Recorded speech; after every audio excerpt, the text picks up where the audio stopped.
Hello दोस्तों, मैं रजनीश और आज की इस क्लास में हम लोग पढ़ेंगे रिटर्न एंड नो पैरामीटर के बारे में।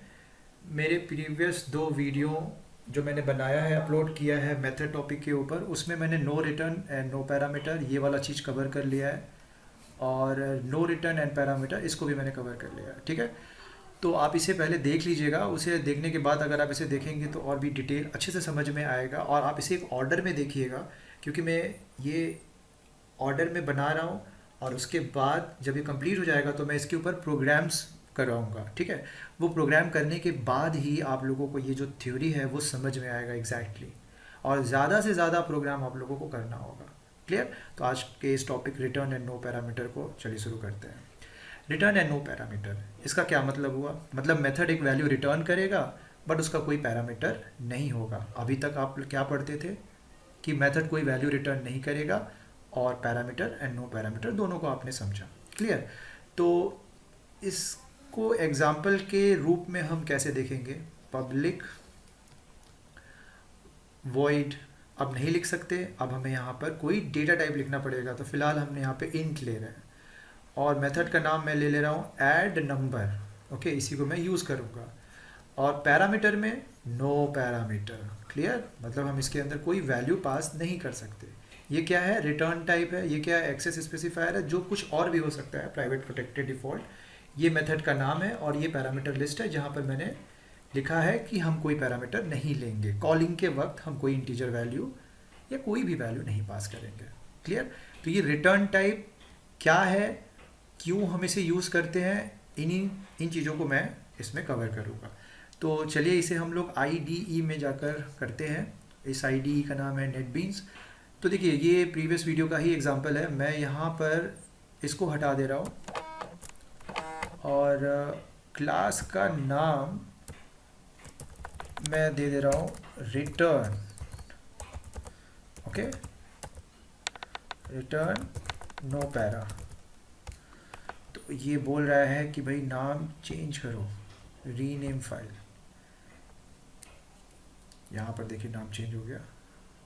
ठीक है, तो सारे कोड मैं यहाँ से हटा दे रहा हूँ, ये सब हटा दे रहा हूँ यहाँ से। क्लियर? ये मेथड जो है, हाँ, रिटर्न टाइप वॉइड नहीं है। अब रिटर्न टाइप क्या है? यहाँ पे इंट है। क्लियर? तो इसका मतलब क्या है? अगर कोई भी मेथड के पहले वॉइड नहीं है, इन, फ्लो, डबल, कैर, बूलियन, कोई भी डेटा टाइप लिखा है, तो आप हमेशा याद रखिएगा, आप मेथड में कोई भी कोड लिखिए, लास्ट में आपको कुछ रिटर्न करना पड़ेगा। और वो रिटर्न वैल्यू और रिटर्न टाइप, जो आप रिटर्न वैल्यू कर रहे हैं और जो रिटर्न टाइप है मेथड का, वो मैच करना चाहिए, नहीं तो एरर आएगा। क्लियर? तो हम इसके अंदर दो नंबर ऐड करेंगे। इसके अंदर हम रन टाइम इनपुट कर रहे हैं, scanner C equals to new scanner system.in। दो इनपुट करना है मुझे, इसलिए मैंने यहाँ पे लिखा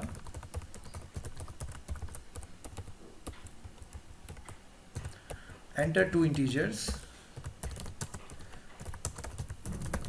ओके, अब दो इंटीजर ऐड स्टोर करना है मुझे। Int a equals to sc dot next int, int b equals to sc dot next int। Clear? Int c equals to a plus b। अब अगर मैं इसे ऐसे छोड़ दूं तो एरर आ जाएगा। क्यों एरर आएगा? भाई आपने कुछ रिटर्न नहीं किया है। तो ठीक है, चलिए हम रिटर्न कर देते हैं। तो चलिए मैंने यहाँ रिटर्न कर दिया ये वैल्यू। ये क्या बात हुआ? ये मैं इतना बड़ा वैल्यू क्यों रिटर्न कर रहा हूँ? मुझे रिटर्न करना चाहिए कुछ मीनिंगफुल वैल्यू, जो कि जिस चीज़ के लिए मैंने मेथड को डिफाइन किया है। तो मेरे मेथड का काम क्या है? दो नंबर ऐड करना। ठीक है, ऐड तो कर दिया मैंने, c equals to a plus B. तो c को रिटर्न करना ज़्यादा अप्रोप्रिएट होगा। मैंने रिटर्न कर दिया। देखिए बगल में जो रेड रेड दिखा रहा था वो हट गया। क्लियर? यहाँ पर रिटर्न का क्या मतलब है? ये जो मैंने int यहाँ लिखा है, मैं कंपाइलर से कह रहा हूँ, मतलब मैं इस मेथड से कह रहा हूँ कि भाई मैं एक वैल्यू रिटर्न करूँगा, और अगर मैं यहाँ पे वैल्यू रिटर्न नहीं किया तो कंपाइलर इस चीज़ को डिटेक्ट कर लेगा, बोलेगा भाई तुम तो वैल्यू रिटर्न करने वाले हो, तुमको वैल्यू रिटर्न करना पड़ेगा, क्योंकि तुम मेथड को बोले हो कि तुम वैल्यू रिटर्न करोगे। ठीक है, तुम वैल्यू रिटर्न नहीं कर रहे हो तो यहाँ पर एरर आ जाएगा। क्लियर? तो और रिटर्न स्टेटमेंट जो होना चाहिए वो लास्ट में होना चाहिए, ऐसा नहीं कि आप उसे कहीं बीच में लिख दिए। चलिए अब यहाँ पे मान लीजिए हम लिख दिए, ठीक है, तो यहाँ पर एरर आएगा, रिटर्न सी। अच्छा ठीक है, चलिए मैं इसे सी जो है, अच्छा इस लाइन को हम यहाँ से सपोज कर लीजिए यहाँ पे, अच्छा सी को हटाकर मैं यहाँ पे लिख देता हूँ 12। तो देखिए क्या दिखा रहा है, अनरीचेबल स्टेटमेंट। इस चीज़ का आप ध्यान रखिएगा, रिटर्न को हमेशा लास्ट में लिखिएगा।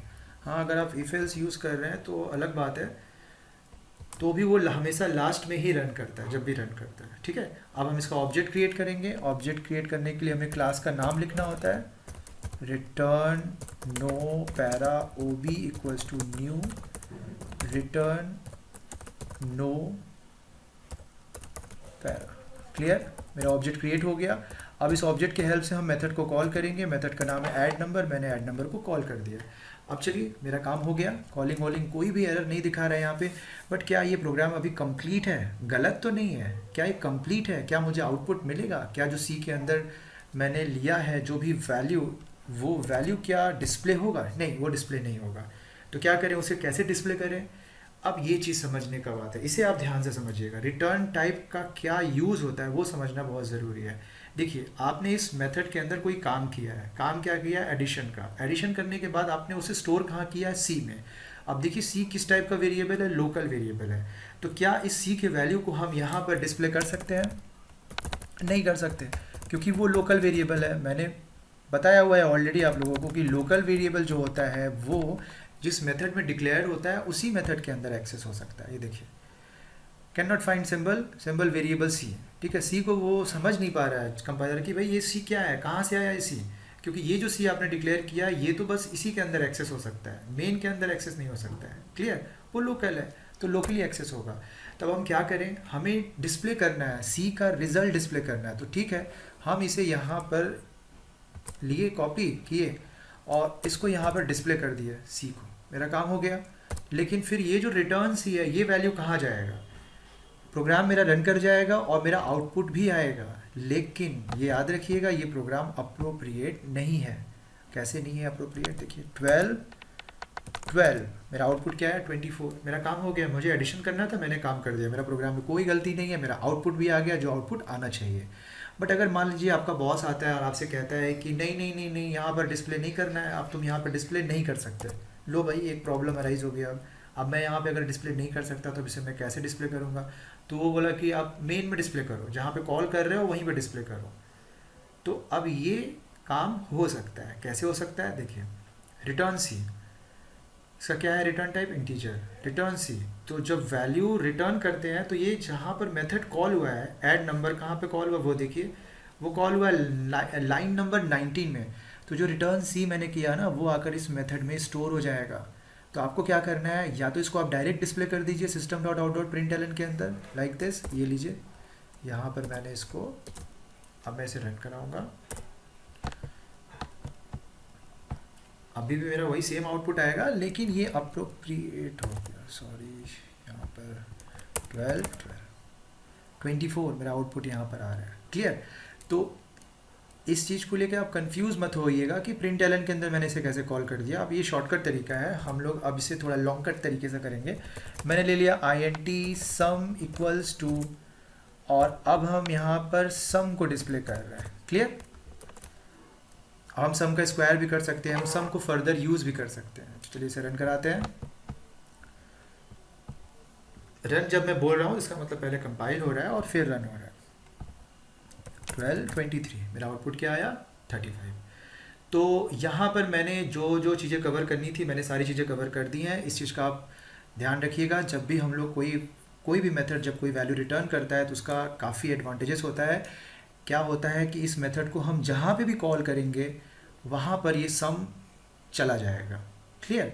तो ये सिर्फ एक एग्जांपल से नहीं समझ में आएगा, आप थ्योरेटिकली इसे समझ पाए होंगे अभी यहाँ पे, लेकिन इसे कैसे यूज़ करेंगे प्रैक्टिकली, इसे समझने के लिए जो मेरे वीडियोस अभी होंगे इस टॉपिक के ऊपर जहाँ पे मैंने एग्जांपल्स लिया है और उसे सॉल्व किया है, उसे आप ज़रूर देखिएगा और ज़रूर उसे प्रैक्टिस करिएगा, तो सारे डाउट्स होपफुली आपके क्लियर हो जाएंगे। तो आज की इस वीडियो में इतना ही। अगर आपको ये मेरा वीडियो पसंद आया हो तो आप मेरे चैनल को सब्सक्राइब करिए और अपने दोस्तों में शेयर करिए। अगर आपको इस टॉपिक से रिलेटेड कुछ प्रॉब्लम है तो आप मुझे मैसेज भी कर सकते हैं। आज के इस वीडियो में इतना ही। Thank you.